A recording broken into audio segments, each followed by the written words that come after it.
Assalamualaikum warahmatullahi wabarakatuh. Apa kabar pemirsa TV Tabalong dimanapun Anda berada?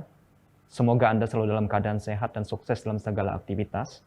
Senang sekali saya Renaldi dapat menjumpai Anda dalam program Dialog. Dalam dialog edisi kita hari ini, kita akan membahas mengenai peran tokoh agama perangi COVID-19. Kegiatan keagamaan berpotensi menimbulkan kerumunan. Peran tokoh agama dianggap efektif untuk membantu pemerintah dan Satgas COVID-19 untuk mengingatkan masyarakat dalam penerapan protokol kesehatan. Untuk membahas ini lebih lanjut, saat ini kami telah bersama 3 orang narasumber kita dari berbagai tokoh agama yang tergabung dalam Forum Kerukunan Umat Beragama Kabupaten Tabalong. Yang pertama ada Ustadz Haji Ahmad Surkati, dan narasumber kita yang kedua ada Pak Paulus Joko Santoso, dan narasumber kita yang ketiga ada Pak Serikandi. Baik, langsung saja yang pertama kita terhubung bersama Bapak Ustadz Haji Ahmad Surkati. Pak Ustadz, apa kabar Bapak? Alhamdulillah, bagus, sehat. Alhamdulillah. Terima kasih Bapak sudah bergabung bersama kami. Ya, terima kasih juga melibatkan kami. Iya, langsung saja Bapak. Bagaimana pandangan Islam tentang wabah seperti ini, Bapak? Jadi dalam agama Islam, itu kan pada dasarnya wabah ini termasuk sesuatu yang harus menjadi realita. Sebab apa yang terjadi pada hari ini juga pernah terjadi sebelumnya. Nah, maka kemudian karena dia realita, agama Islam sudah memberikan berbagai macam pandangan-pandangan agar umat apabila menghadapi musibah, entah misalnya yang sifatnya alam ya, ataupun non alam, itu akan membimbing bagaimana baiknya umat Islam itu menyikapinya.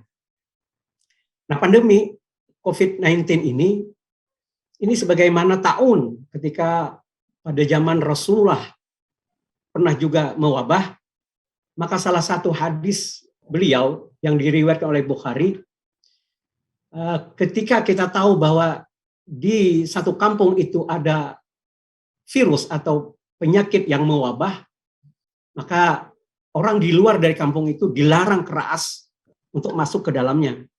Nah, begitu juga orang-orang yang di dalam komunitas atau di sebuah kampung di desa itu mengalami musibah pandemi, maka orang ini yang ada di dalam kota ini, di dalam desa ini tidak boleh keluar. Sehingga konsep PPKM itu sudah dari dulu, sudah ada.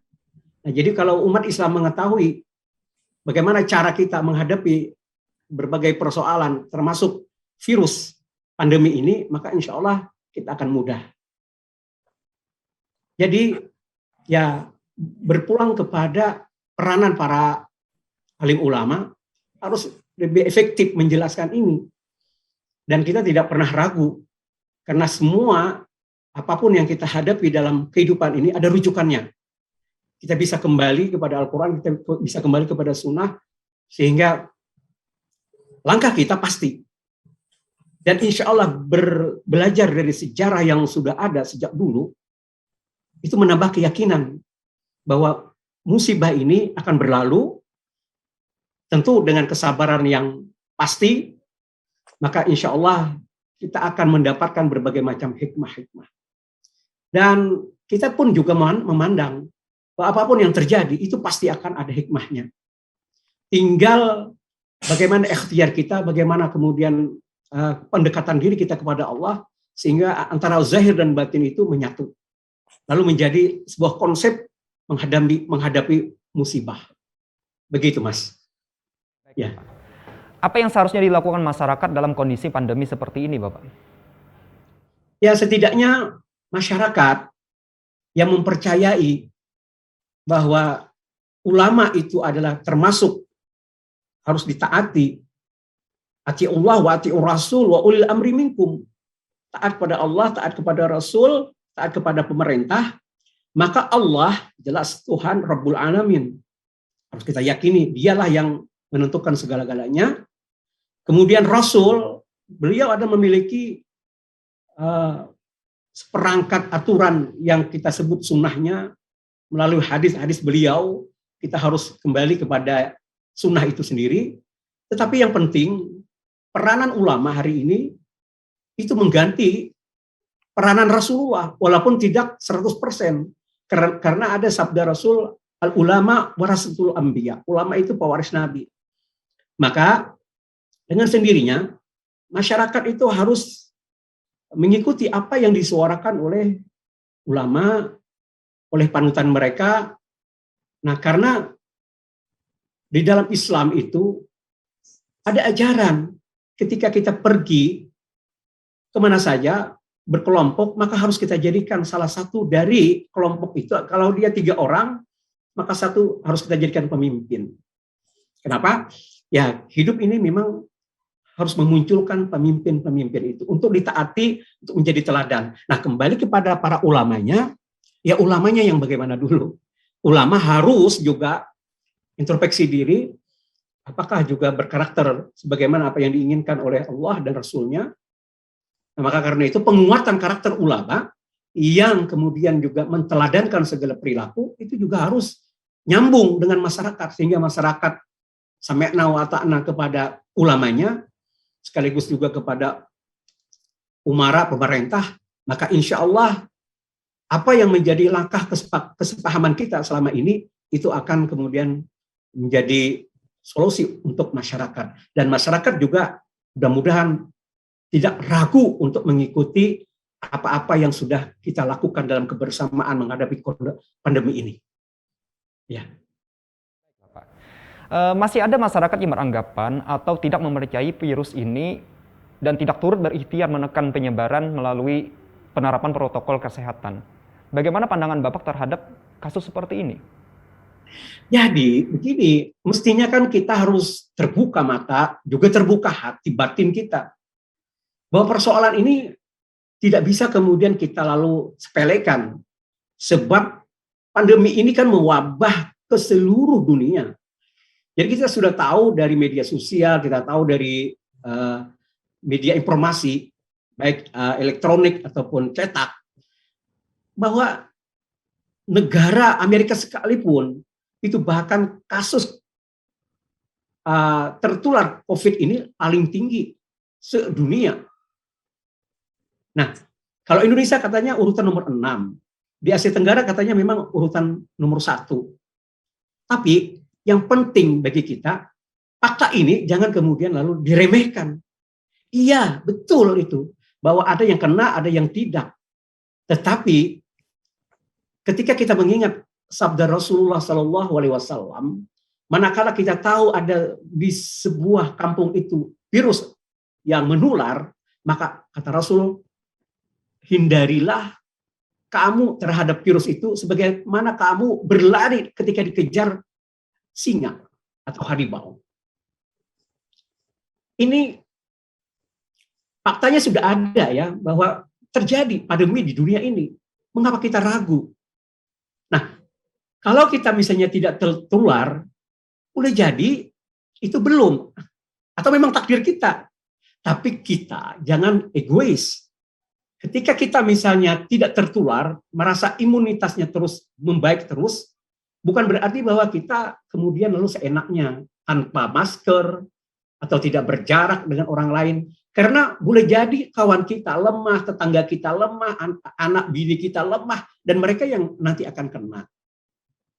Nah, seperti itu pemahaman bahwa kita hidup bersama dan menghadapi pandemi ini secara bersama, maka akan mengembalikan rasa hormat kita kepada tatanan-tatanan yang kita cipta pada hari ini. Setidaknya prokes itu harus jalan. Dan yang terakhir, ya ikhtiar memang harus selalu kita lakukan, sekaligus berdoa tanpa berhenti, karena Allah Subhanahu wa Ta'ala tempat penyelesaian segala masalah. Ya. Bagaimana pelaksanaan ibadah, misalnya sholat 5 waktu, sholat Jumat, dan kegiatan keagamaan lainnya yang memunculkan perkumpulan orang banyak selama pandemi ini? Terlebih kita masih berada dalam level PPKM level 3. Jadi begini, COVID ini kan sudah melanda Indonesia atau dunia sekitar 1,5 tahun ya. Kita belajar terhadap apa-apa yang sudah kita lakukan selama 1,5 tahun ini. Dulu memang agak susah juga kita kemudian mendorong masyarakat supaya sholat misalnya berjarak, kemudian hambal ya, apa yang ada digelar di masjid itu kemudian digulung, kemudian juga harus cuci tangan, menyiapkan sabun dan sebagainya, itu agak susah. Tapi sekarang alhamdulillah masyarakat sudah mulai sadar atau mulai mempraktikkan apa yang kita inginkan. Karena MUI, Majelis Ulama Indonesia, bekerja sama dengan pemerintah, itu selalu saja concern dan respect terhadap kebutuhan-kebutuhan yang harus kita respon. Setidaknya misalnya di Fatwa MUI nomor 24 tahun 2020 itu kan terkait dengan bagaimana kemudian kita menyelenggarakan ibadah di dalam masjid, di dalam langgar, di dalam musola. Kemudian juga ada Fatwa MUI nomor 2 tahun 2021 ketika masyarakat bingung apakah kemudian halal untuk vaksin Sinovac, maka kemudian fatwa itu dikeluarkan dalam keadaan darurat halal. Alhamdulillah, ini juga kemudian menjadi solusi agar keraguan tidak lagi ada pada umat ini. Nah, maka kembalilah kepada umat bahwa ya memang ya kita harus selalu mengedukasi masyarakat agar masyarakat memiliki pandangan yang sama dengan kita. Mudah-mudahan gayung bersambut, akhirnya kita bisa melalui pandemi ini. Dan alhamdulillah mudah-mudahan saja, saya sudah juga mencari informasi bahwa pandemi ini juga sudah mulai landai. Mudah-mudahan tidak beberapa lama lagi juga kita akan bisa melihat, terlebih masyarakat kita juga antusias untuk melakukan vaksinasi. Itu yang sehingga nanti akan tercipta masyarakat yang imun, insya Allah. Oke, baik Pak Ustadz. Ada yang beranggapan bahwa penanganan korban yang meninggal akibat COVID-19 dianggap tidak sesuai dengan syariat agama. Apa yang seharusnya dia lakukan menyikapi hal ini? Pemerintah itu tidak akan begitu saja ya menerapkan aturan-aturan itu. Kita membuat aturan-aturan itu, aturan-aturan yang memang dibangun atau dibentuk seefektif mungkin, kemudian sedetil mungkin, sehingga ketika kita misalnya mengatakan bahwa kalau misalnya ada yang meninggal dunia, bagaimana penanganannya di masa pandemi ini, ya mudah-mudahan kita tidak ragu gitu bahwa di rumah sakit itu juga sudah terseleksi orang-orang yang memandikan, kemudian juga yang ya membantu sehingga terlaksananya proses pengkapanan, pemandian dan sebelumnya itu. Saya meyakini itu. Kenapa? Karena tidak akan mungkin pemimpin kita masa bodoh gitu dengan isu-isu yang berkembang selama ini.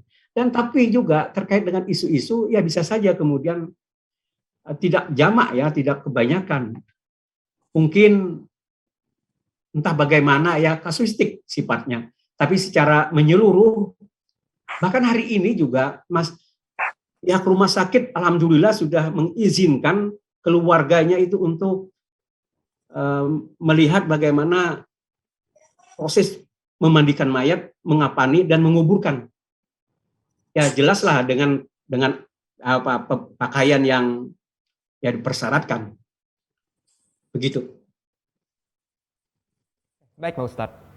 Kita beralih ke vaksinasi. Bagaimana pandangan Islam dalam vaksinasi COVID-19 ini, Bapak? Jadi begini, kullu da'in dawaun. Setiap penyakit itu ada obatnya.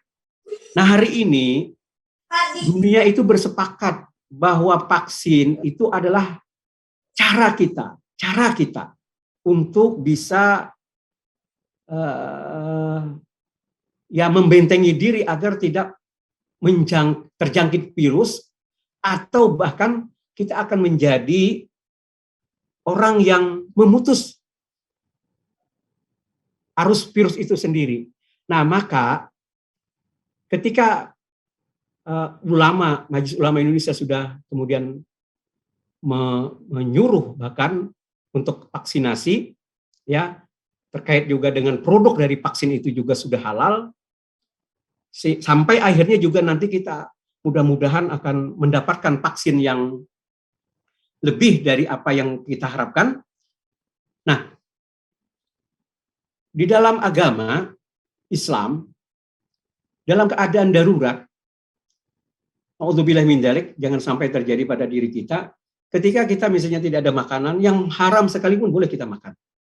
Nah, begitu juga ketika vaksin ini misalnya kita ragukan, tetapi kemudian dalam keadaan darurat juga tidak masalah. Tapi tentu ikhtiar dari pemerintah, dari bangsa kita sendiri, itu juga harus selalu berinovasi untuk mencari vaksin yang lebih baik dan lebih selamat gitu.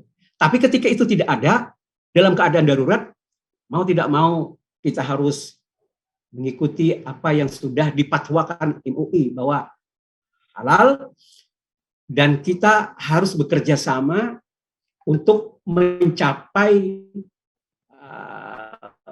imunitas secara massal bangsa ini, sehingga insya Allah ketika kalau misalnya target 70% dari bangsa kita itu sudah tervaksin, maka insya Allah kita akan mengalami apa istilahnya itu, herd immunity, apa itu istilahnya, kita akan mengalami secara fakta bahwa kita adalah masyarakat yang sudah imunnya bagus. Insya Allah mudah-mudahan virus juga kemudian akan menyurut dan hilang, insya Allah. Itulah ikhtiar kita. Oke, baik Pak Ustadz. Seberapa besar peran pemuka agama untuk mendukung upaya pemerintah berperang melawan COVID-19 ini, Bapak? Ya, jadi begini ya. Kita sih, budaya kita itu ya, budaya bangsa kita ini, apalagi kalangan orang-orang Nahdliyin itu sangat mengutamakan, mengagungkan para ulama. Karena ulama itu adalah panutan. Nah, tokoh agama dalam agama Islam itu ulama, mubalik, ustadz, misalnya, kemudian khatib dan seterusnya, itu adalah orang-orang yang memiliki peranan sangat mempengaruhi jamaahnya, sangat mempengaruhi umatnya. Maka karena itu, kita bersama dengan kawan-kawan yang lain selalu kemudian menyadarkan pentingnya peranan kita berada di masyarakat, yang membuat tenang, kemudian yang memberikan penjelasan, pengarahan, kemudian yang meyakinkan terhadap apa yang harus dilakukan oleh umat. Maka mau tidak mau, siapapun ya, mereka yang berstatus sebagai tokoh agama itu hendaknya juga berirama, bersinergi dengan ulama lainnya. Kalau kita meruntut ya, kenapa kemudian Majelis Ulama Indonesia mengeluarkan berbagai macam fatwa terkait dengan penanganan COVID, pelaksanaan ibadah, pemahaman terhadap agama, bagaimana menghadapi musibah ini, itu tidak juga kemudian berpikir secara sendiri. Kita kemudian mengadopsi, kemudian memahami bagaimana negara-negara Islam ketika mengeluarkan fatwa terhadap persoalan yang sama. Nah, MUI seirama dengan berbagai macam negara Islam lainnya ketika memandang fenomena COVID ini dan pelaksanaan ibadah serta pemahaman umat bagaimana menyikapi musibah ini. Insya Allah. Oke Bapak, yang terakhir Bapak sebagai penutup, bagaimana pesan dan himbauan untuk masyarakat untuk ikut berikhtiar menekan penyebaran COVID-19 di Tabalong ini? Ku ampusakum wa ahlikum nara. Jagalah dirimu dan ahli keluargamu dari api neraka. Konteksnya di dalam hidup di dunia ini, kita tidak kemudian mengalami kedaruratan atau memberi mudarat kepada orang lain. Nah, insya Allah ketika pemahaman seperti ini akan ada yang namanya irhamu man fil ardi yarhamukum man fis sama. Sayangilah orang-orang yang ada di muka bumi ini, siapapun, tidak kemudian terbatas pada umat Islam saja. Manusia yang ada di dunia ini adalah manusia yang perlu mendapatkan penghargaan dan penghormatan kepada kita. Sesuai dengan konteks bagaimana amaliyah kita berhubungan satu dengan yang lainnya. Hablum minan nas. Jadi, insya Allah, ketika pemahaman penting, karena itu adalah pokok agar kita bisa beribadah lebih kuat lagi. Berjamaah itu sangat bagus, karena kita akan berkumpul dengan orang banyak. Tapi, tentu berjamaah dalam rangka menyelamatkan. Kalau kita kemudian membuat darurat orang lain, kita misalnya sudah tahu bahwa kita batuk, tahu bahwa kita ini bermasalah dengan diri kita, yang bisa menularkan orang lain, maka kita harus di rumah saja, atau isolasi mandiri, tidak kemudian berkumpul dengan orang banyak. Itulah dalam rangka menyelamatkan orang lain. Nah, pemahaman seperti ini harus ada pada diri kita dan dalam keluarga kita.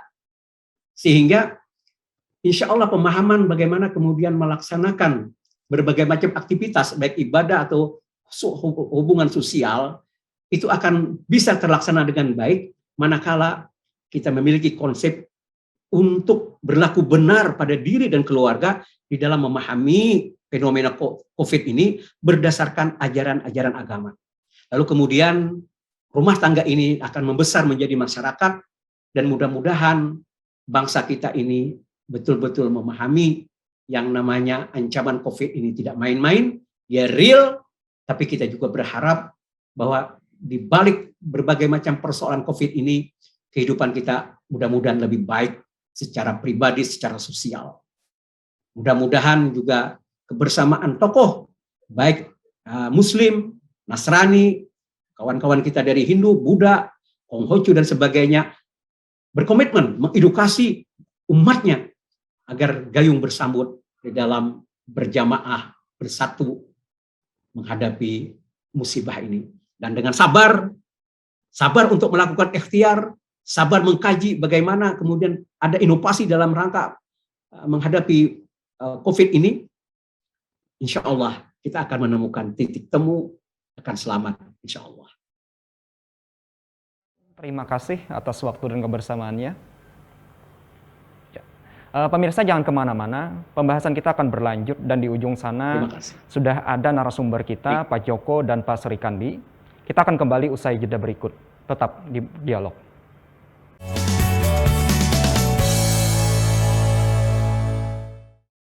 Pemirsa, terima kasih Anda masih kembali bersama kami dalam dialog. Selanjutnya kita akan berbincang kepada Bapak Joko selaku tokoh umat Kristen.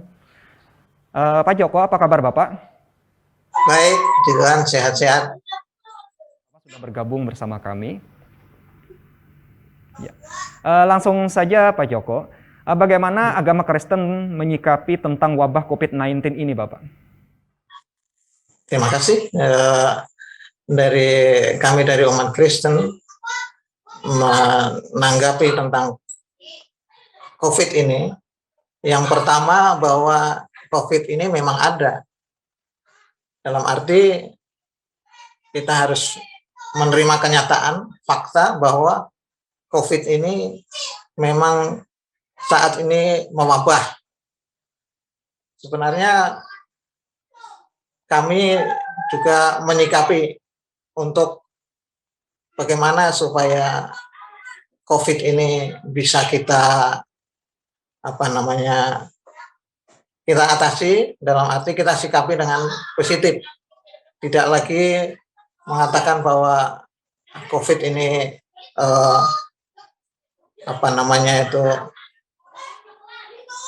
hanya sebagian saja.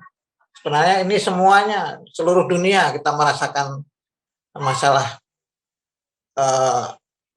COVID ini. Sehingga kita perlu menyikapi secara positif bagaimana mengantisipasi, mengatasi masalah COVID ini agar tidak berkelanjutan. Sementara itu. Oke, baik Bapak. Kondisi terakhir di tempat ibadah seperti apa? Bagaimana dengan pelaksanaan ibadah raya pada hari Minggu misalkan, ibadah pada hari besar dan kegiatan-kegiatan yang lainnya itu Bapak? Terima kasih. Untuk kondisi saat ini, ibadah kami tidak melaksanakan ibadah di rumah-rumah ibadah, melainkan ibadah dilaksanakan di rumah masing-masing. Namun demikian, umat jemaat dipersilahkan untuk melaksanakan ibadahnya sesuai dengan aturan yang ada di kami. Nah, sebenarnya tentang ibadah ini sebenarnya 2 tahun yang lalu, mulai adanya COVID itu, kami sudah menindaklanjuti, menyikapi dengan adanya sebelum ada PPKM. PPKM itu kita menjaga jarak, kemudian menyediakan hand sanitizer, juga untuk tempat cuci tangan, lalu menjaga jarak itu diatur sedemikian rupa sehingga ibadah tidak terkesan untuk berkerumun, jarak diatur. Bahkan kami bagi 2. Jadi dalam pelaksanaan ibadah itu ada 2 kali dilaksanakan, Sabtu malam dengan Minggu pagi, sehingga jemaat umat terlayani untuk melaksanakan ibadah. Nah, dengan adanya PPKM kami juga membatasi tidak lagi mengadakan ibadah, melainkan ibadah di rumah masing-masing. Nah, dalam hal ini umat dianjurkan untuk tetap menjaga protokol kesehatan. Itu bahkan di dalam Alkitab juga ada dinyatakan bahwa kalau ada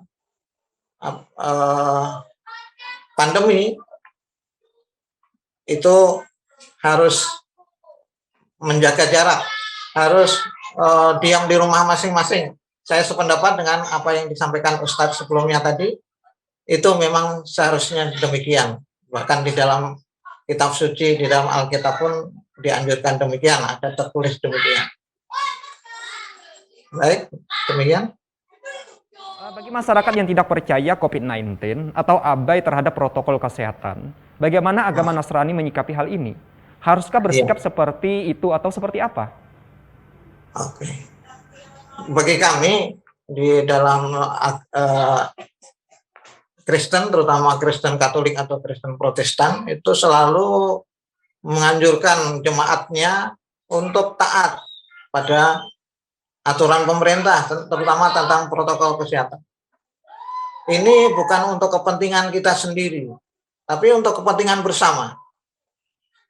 Jadi seperti ada di dalam Alkitab juga bahwa sayangilah sesamamu seperti dirimu sendiri.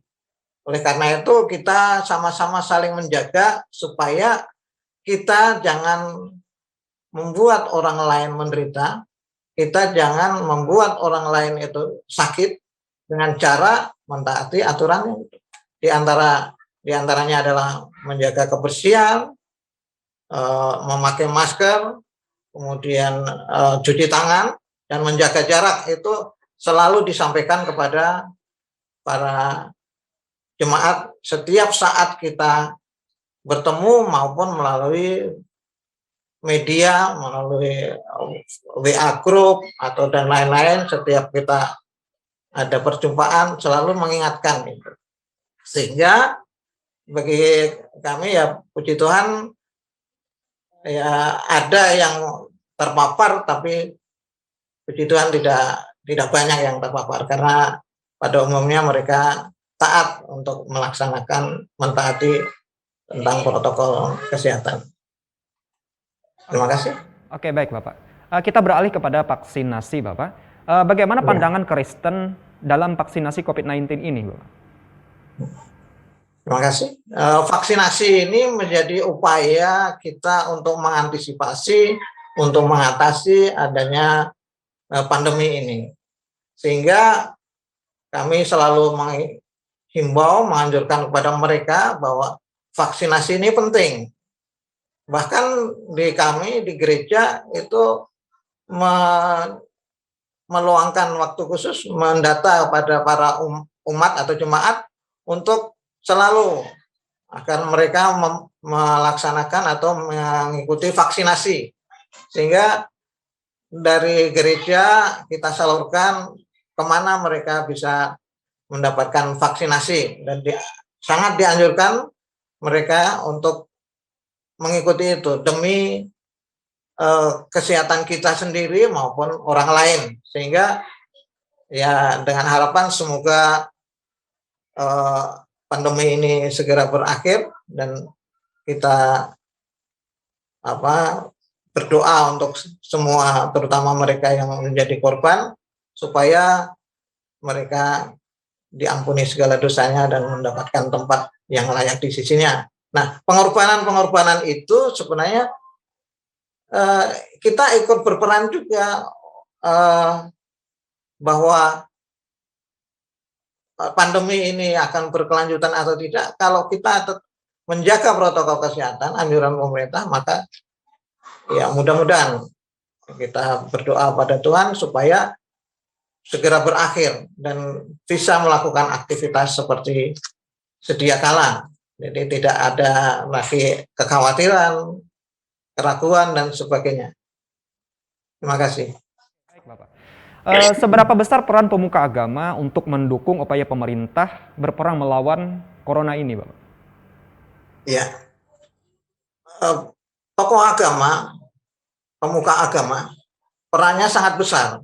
Kita sadari, kita akui bahwa umat, jemaat itu sangat menghormati, menghargai, dan patuh pada tokoh agama dan pemuka agama. Sehingga melalui mereka-mereka ini, masyarakat, umat, jemaat diberi motivasi untuk lebih mentaati aturan, menjaga kesehatan, dan ikut berpartisipasi untuk mengurangi, bahkan untuk menghindari atau mencegah penyebarannya virus ini. Nah, oleh karena itu peran dari pemuka agama, tokoh agama ini sangat besar sekali, dan kami setiap saat ada pertemuan berjumpa dengan umat selalu mengingatkan untuk selalu taat pada protokol kesehatan dan selalu mengingatkan mereka untuk sedapat mungkin mengurangi kegiatan-kegiatan yang sifatnya berkerumun atau keluar rumah. Ya, kalau tidak perlu lebih baik tinggal di rumah saja, dan jangan sampai kita terpapar, atau bahkan dari kita mungkin yang OTG dari kita itu menularkan kepada orang lain tanpa kita ketahui. Nah, untuk mengantisipasi itu, jadi peran dari pemuka agama, tokoh agama memang sangat penting dan sangat diperlukan. Jangan jemu-jemu untuk selalu mengingatkan.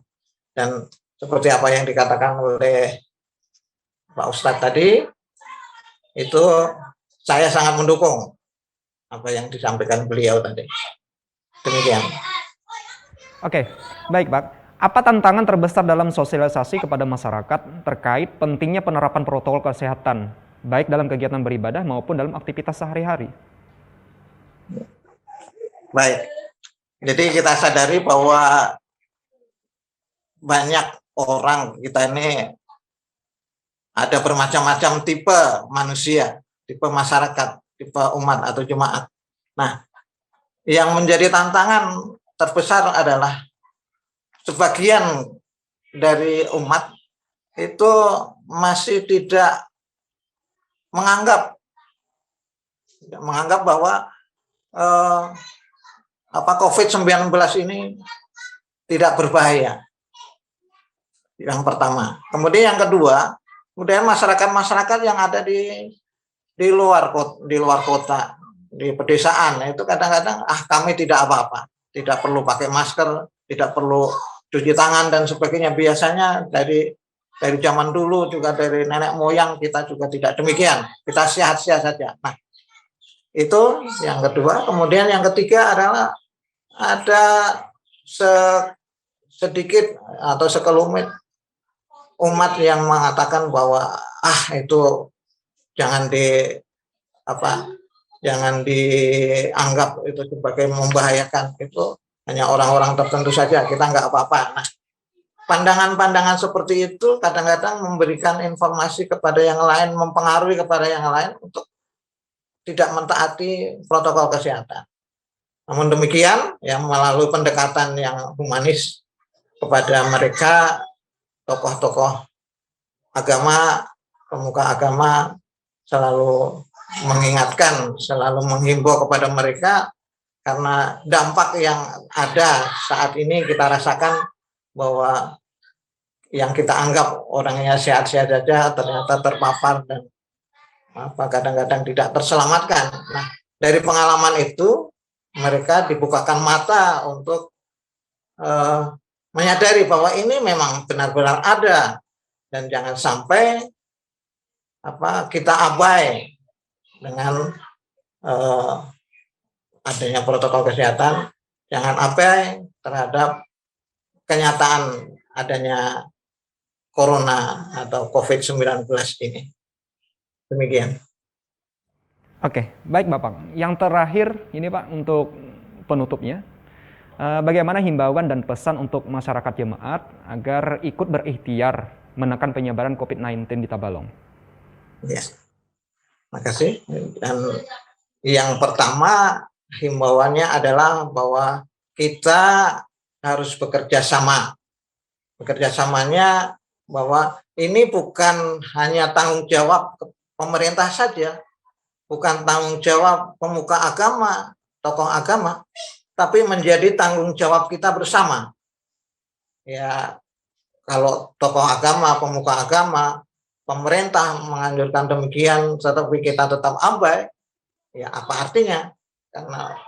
Karena tidak mungkin tokoh agama, pemuka agama, pemerintah itu mengawasi setiap gerak dari masyarakat, dari umatnya untuk tidak melakukan atau untuk tidak taat. Nah, kenyataannya bahwa saat ini pemerintah sudah mengupayakan adanya PPKM, kemudian adanya pembatasan, namun masih banyak juga yang masih kurang memperhatikan, sangat disayangkan. Jadi kerjasama bukan tanggung jawab pemerintah saja, bukan tanggung jawab pemuka agama juga, tetapi semua orang, semua masyarakat, semua umat, kita harus bertanggung jawab itu. Bertanggung jawab ya apa yang bisa kita lakukan, paling sedikit untuk kita sendiri, jangan sampai kita itu melanggar aturan yang ada. Kemudian yang kedua, kita sendiri tidak menjaga diri untuk tetap dalam kondisi sehat, kondisi bugar, dengan mengkonsumsi makanan-makanan yang bergizi, kemudian dengan menjaga jarak, mengurangi kerumunan, dan sebagainya. Kemudian yang berikutnya juga kami berharap bagaimana supaya ini masalah kerumunan ini sangat perlu dijaga. Di antaranya kalau ya mohon maaf, kalau mungkin kita punya rencana untuk mengadakan perkawinan atau acara-acara besar, ya mohon dimengerti lah, untuk sementara ini kita tunda dulu lah. Jangan sampai dengan adanya acara yang kita laksanakan menimbulkan kerumunan, akhirnya penyebaran COVID-19 makin menjadi. Yang berikutnya bahwa akhir-akhir ini kita mendengar bahwa cenderung untuk menurun COVID-19, tapi kita juga jangan abai, jangan merasa bahwa sudah aman lalu kita sembarang pergi kemana-mana, mungkin seperti yang terjadi di beberapa tempat, akhirnya terjadi kerumunan lagi, maka kemudian meningkat lagi. Nah, ini sebenarnya keadaan semacam ini sebenarnya harus kita sikapi dengan bijaksana.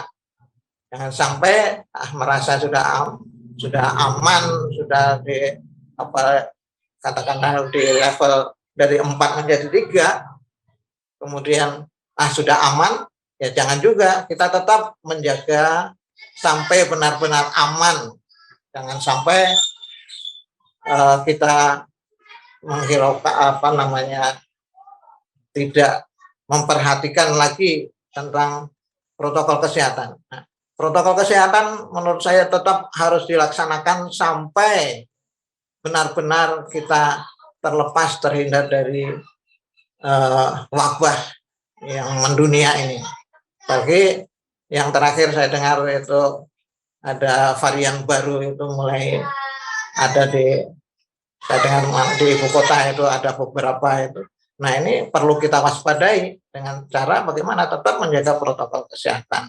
Dan ini bukan karena aturan pemerintah, bukan karena apa, tapi kita tumbuhkan dari kesadaran kita sendiri, demi kita, demi anak kita, demi keluarga kita, demi masyarakat. Nah, ini saya rasa hal ini penting dilaksanakan. Seperti kami bahwa ada di dalam ajaran kami, cintailah sesamamu seperti dirimu sendiri. Artinya kalau kita merawat baik-baik diri kita sendiri, kita juga harus memperhatikan orang lain. Bagaimana supaya orang lain dalam hal ini jangan sampai terpapar, jangan sampai tertular, tapi mereka juga menikmati kesehatan, menikmati kehidupan yang bahagia, sejahtera, seperti harapan pemerintah. Dan kita dukung pemerintah bersama-sama, pemerintah daerah, pemerintah pusat, provinsi, dan sebagainya, supaya mereka tidak terbebani dengan masalah COVID ini, melainkan masih banyak hal lain yang perlu diperhatikan, supaya jangan sampai hal-hal yang lain terabaikan gara-gara terfokus hanya pada COVID. Nah, juga saya berharap pada kita semua supaya jangan sampai di antara kita ini saling menyalahkan satu sama lain. Itu penting. Tapi ayo kita dengan berbagai upaya kita masing-masing bersama-sama untuk mencegah agar wabah ini segera berakhir. Demikian harapan kami. Semoga itu menjadi harapan kita semua dan COVID ini segera berakhir. Terima kasih. Oke, baik Pak Joko, terima kasih atas waktu dan kebersamaannya. Pemirsa jangan kemana-mana, di segmen selanjutnya kita akan kembali membahas hal ini bersama Pak Sri Kandi, tetap di Dialog.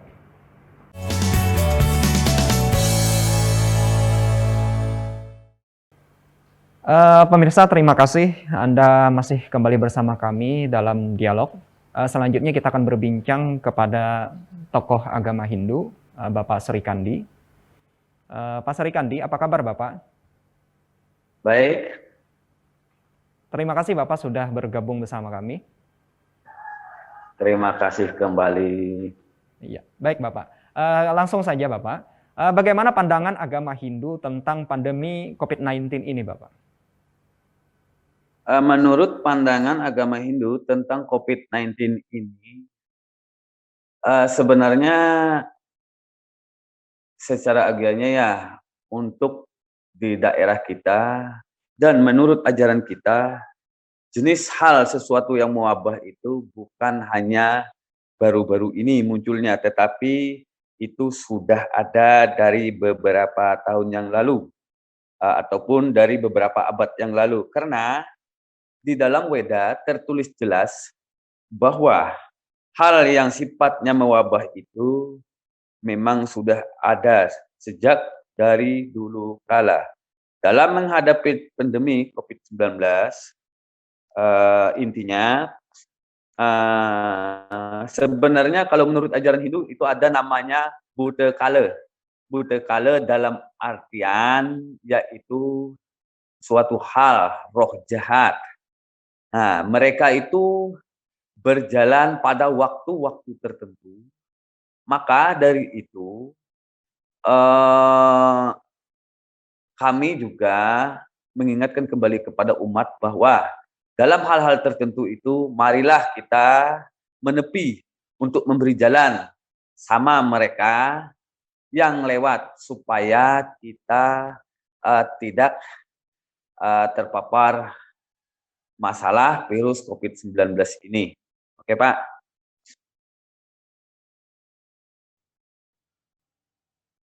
Agama Hindu dalam menghadapi pandemi ini, terlebih untuk meraih Iya. kepercayaan masyarakat terhadap virus ini, Bapak. Iya. Jadi kondisi patuh akan pemakaian prokes baik dalam kegiatan sehari-hari merupakan kegiatan keagamaan. Oke, baik Pak, mungkin bisa diulangi implementasinya bagaimana Pak? Pelaksanaan penerapannya Bapak? Oh ya. Iya. Untuk implementasinya, jadi di dalam ajaran agama Hindu, kondisi pandemi yang kita hadapi sekarang adalah lebih memperkuat keyakinan kita kepada Sang Hyang Widiwasa atau Tuhan Yang Maha Kuasa dan ajaran catur guru, yaitu guru Sriwijaya, yaitu Tuhan Yang Maha Esa, guru pengajian, yaitu guru di sekolah, guru Wesesa, yaitu pemerintah, guru Rupaka, yaitu guru orang tua. Dalam hal ini kita lebih mewujudkan bakti kita kepada guru Wisesa, yaitu untuk agar mematuhi protokol kesehatan dan aturan pemerintah tentang pembatasan kegiatan dalam menghadapi pandemi ini, Pak. Oke, baik Bapak. Bagaimana kegiatan ibadah selama pandemi ini Bapak? Apakah ada terjadi pembatasan juga? Oh ya, sangat tentu. Karena kita kegiatan ibadah hari-hari kita laksanakan di rumah yang dinamakan Trisandia, yaitu dilaksanakan dalam 3 kali sehari. Sesudah itu ada kegiatan ibadah khususnya di tempat ibadah ataupun di pura dilaksanakan setiap 1 bulan sekali, yaitu kegiatan persembahyangan Purnama Tilem. Jadi kita tetap menerapkan protokol kesehatan, ya wajib pakai masker, cuci tangan, dan jaga jarak. Nah, kebetulan Pak, kita pelaksanaan ibadah, kita melaksanakan pembatasan 1. Yang kedua, kita melaksanakan kegiatan ibadah di lapangan terbuka. Dan jikalau pelaksanaan perayaan keagamaan, kegiatan tahunan, ataupun kegiatan pelaksanaan hari tertentu, kita atur secara dengan bergantian atau secara shift, Pak. Oke, baik Bapak. Kita beralih ke vaksinasi. Bagaimana pandangannya dalam vaksinasi COVID-19 ini, Bapak? Jadi pandangan untuk ajaran agama Hindu tentang vaksinasi.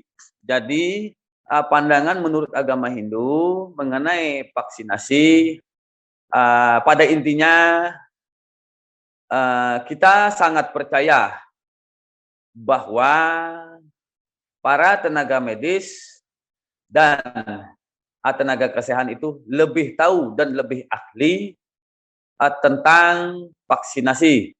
Nah, jadi untuk menjaga imun dan daya kekebalan daya tahan tubuh, saya acukan kembali kepada catur guru tadi bahwa kita harus mematuhi, yaitu guru Rupaka ataupun guru Wisesa, melainkan adalah pemerintah. Vaksinasi kan dianjurkan oleh pemerintah, jadi apapun bentuknya yang dianjurkan pemerintah, kita harus mematuhi dan mengikutinya dengan sesuai peraturan yang ada.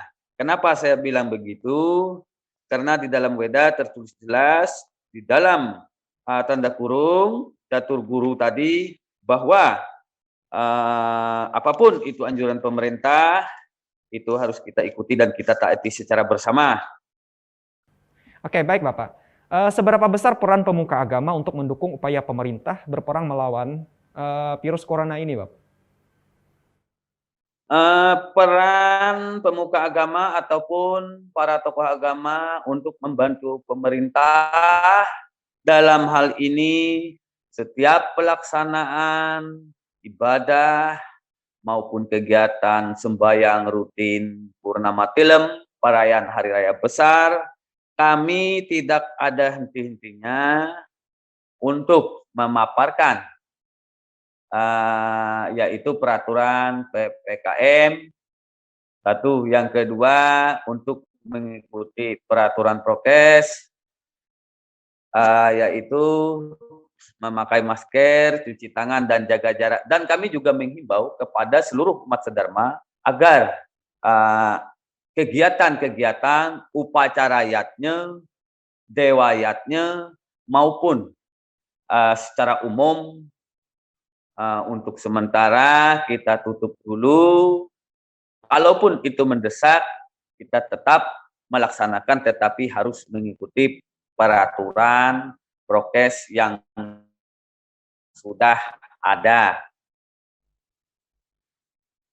Oke, baik Bapak. Apa tantangan terbesar dalam sosialisasi kepada masyarakat terkait pentingnya penerapan protokol kesehatan, baik dalam kegiatan beribadah maupun kegiatan sehari-hari? Semua tantangan itu jelas ada, Pak. Jadi dalam artian pertama kita melihat di kalangan masyarakat bawah itu banyak memang yang masih tidak memakai masker sesuai apa yang dikatakan oleh saudara-saudara kita tadi dari Kristiani ataupun Pak Ustadz Turkati maupun Pak Paulus Joko Santoso, tidak jauh berbeda. Di sana tantangannya banyak masyarakat yang tidak memakai masker, tidak cuci tangan, tetapi pada intinya kita selaku peran tokoh agama tidak putus asa dan tidak henti-hentinya untuk menerapkan dan menghimbau kepada seluruh kalangan masyarakat, terutama kalangan umat sedharma, yaitu umat Hindu, kita sampaikan untuk mengikuti peraturan pemerintah yang sudah ada.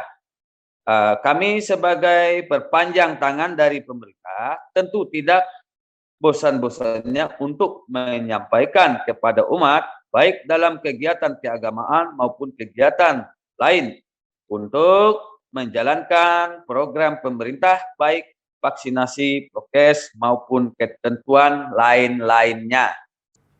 Oke Bapak, yang terakhir Bapak sebagai penutup, bagaimana himbauan dan pesan untuk masyarakat agar bisa ikut berikhtiar menekan penyebaran COVID-19 di Kabupaten Tabalong ini, Pak?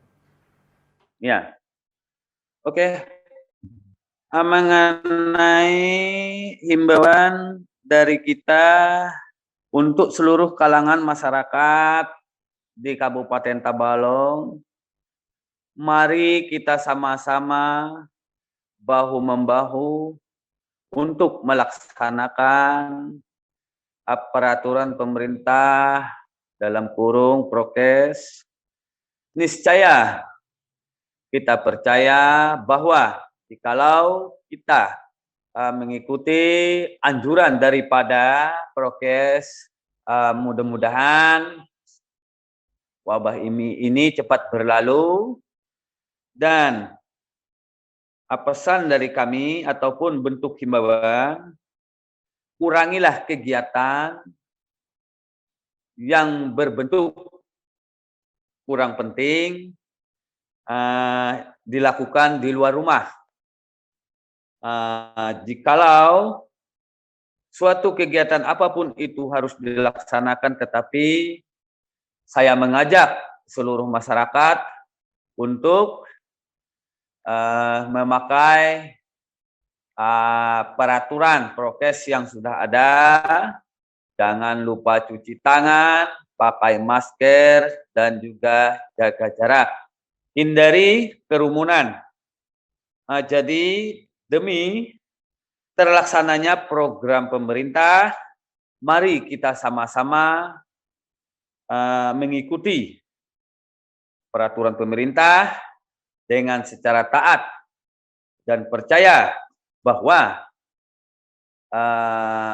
virus corona COVID-19 ini akan segera berlalu jikalau kita bersama ataupun bergotong royong untuk melawan hal itu dengan memohon kepada Yang Maha Kuasa dengan kepercayaan kita masing-masing supaya apapun bentuk doa yang kita inginkan dan kita panjatkan kepada Yang Maha Kuasa supaya bisa dikabulkan oleh Yang Maha Kuasa berdasarkan niatnya perbuatan kita terhadap, yaitu daripada Trihita Karna. Satu, antara manusia dengan Tuhan, antara manusia dengan alam, antara Tuhan dengan manusia. Jadi menurut ajaran Hindu, jikalau dari 3 faktor itu, antara Tuhan, manusia, dan alam, jikalau kita saling melihara dan menjaga satu sama lain dan saling mempercaya bahwa Tuhan itu ada, maka niscaya apapun bentuk doa kita akan dikabulkan oleh Sang Pencipta atau Tuhan Yang Maha Kuasa. Sekian, terima kasih Pak. Terima kasih Pak Sri Kandi atas waktu dan kebersamaannya. Sekali lagi terima kasih untuk seluruh para narasumber yang sudah meluangkan waktu di tengah kesibukannya bisa bergabung bersama kami melalui virtual. Pemirsa, demikian dialog kita pada hari ini yang membahas mengenai peran tokoh agama perangi COVID-19. Saksikan dialog setiap hari Senin pukul 8 malam hanya di TV Tabalong. Bersama saya Renaldi dan kru TV yang bertugas, mohon pamit undur diri dari hadapan Anda. Terima kasih atas segala kebersamaannya. Wassalamualaikum warahmatullahi wabarakatuh.